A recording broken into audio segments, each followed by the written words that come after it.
All right, so what does the wise man on the pedestal say about this, the Sigma 30mm f1.4 versus this, the kit lens, both of them on the ZV-E10. So both lenses I think are very nice. Of course, I got the kit lens. This is my studio, music room, podcast room / man cave. And you can kind of see how this test is going to be set up. Okay, so I have one practical light in the ceiling, and fortunately it's on a wall dimmer, so I have some adjustment. This is the IVZ G2 or some other. It's just an RGB light. So this is a Neewer panel, and it's exactly like the great video maker one I have at work. These things come with barn doors. I don't know why they do that, because a barn door makes sense on a Spot or on a small Fresnel. But anyway, that's what they do. Maybe because it looks cool. I just used the barn door attachment knobs that you see at the top and bottom to rig some diffusion instead. So the kit lens is variable aperture, which is not my favorite. At the wide end, it's only 3.5, f3.5 max. And as you zoom it in, it gets even worse. At 50 mils, it's f5.6. And when I set it for the test to match the Sigma at 30 mils, the maximum aperture is only f.5. But I opened that up just a little to test it at f5.6 instead, because I prefer to not shoot it wide open. Okay, so this is pretty straightforward. On the Sony, I set it for 30 on the kit lens. That's what it told me. But both lenses here are running at f5.6 with the camera set at ISO 640. And you can see a slight color difference, but with higher aperture settings and lower ISOs, not so much. Not so much to write home about anyway. They look quite similar to me. The Sigma obviously is going to be a sharper lens if we pixel peep it, but I'm not even going to bother doing that. So before I pulled the trigger on the 30, I was also interested in this zoom. It's a Sigma. It's constant aperture at 2.8, so it's not quite as fast as the 30. But this is another option to consider. Okay, so again, the same thing. This time, though, we've stopped down to f8.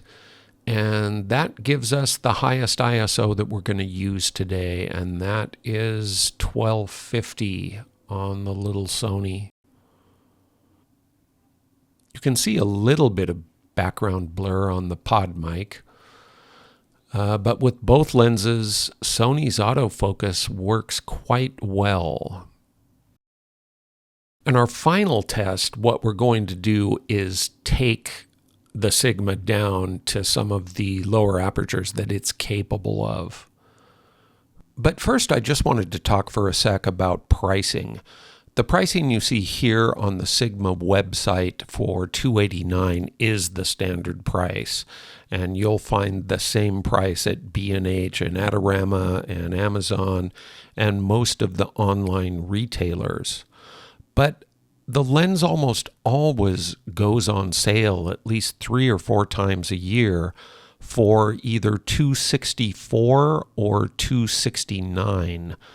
I bought this one in early December of 2023, and I found the price had gone down to 269 rather than 264, but I said, yeah, that's good enough for me.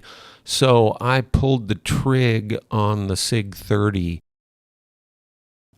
Okay, so here we go, and now we are at f4, ISO 400 on the Sigma. Oh, saw the jump cut. Now we're down to f2.8, and we're also taking the ISO down to 160. Oh, that was a smooth one on the jump cut, but you could see it slightly. And finally, we're down to f1.8 and all the way down to ISO 100 on the Sigma. And in fact, I even had to dim my practical light and my key light just a little bit.